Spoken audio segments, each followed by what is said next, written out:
สบายดีทุกคนสายม่วนสายมันสายจวดสายแดนและสายตูดสำหรับทุกคนมักในเสียงเพลงฟังทางนี้พวกเฮาวงดาวกระจายยินดีบริการรับไส้ทานบ่จะเป็นงานขึ้นบ้านใหม่งานดองงานเลี้ยงงานสังสรรค์ต่างๆพวกเฮามีเครื่องเสียงบริการทานรับประกันว่าคุณภาพเสียงแซ่บดากกันอย่างแน่นอนดังสโลแกนที่ว่าความม่วนความมันแบบบ่มีลิมิต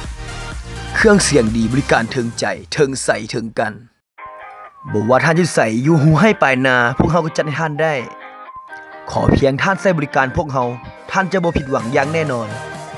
วงดนตรีดาวกระจายตั้งอยู่บ้านปากตอนเมืองสังทองนครหลวงเวียงจันทร์ยินดีรับใช้บริการทุกงานบ่ว่าจะเป็นงานรถแห่งานขึ้นบ้านใหม่งานบุญกฐินต่างๆงานวัดงานวางานครอบครัวและงานฉลองห้องล่าห้องการพวกเขาก็จัดให้ท่านได้บริหารงานโดยเฮียดาวและท่านใดสนใจติดต่องานโทรหาเพิ่นได้เฮียดาวบ้านปากตอนเมืองสังทองนครหลวงเวียงจันทร์ตามเบอร์ที่กดขึ้นอยู่หน้าจอปัจจุบันนี้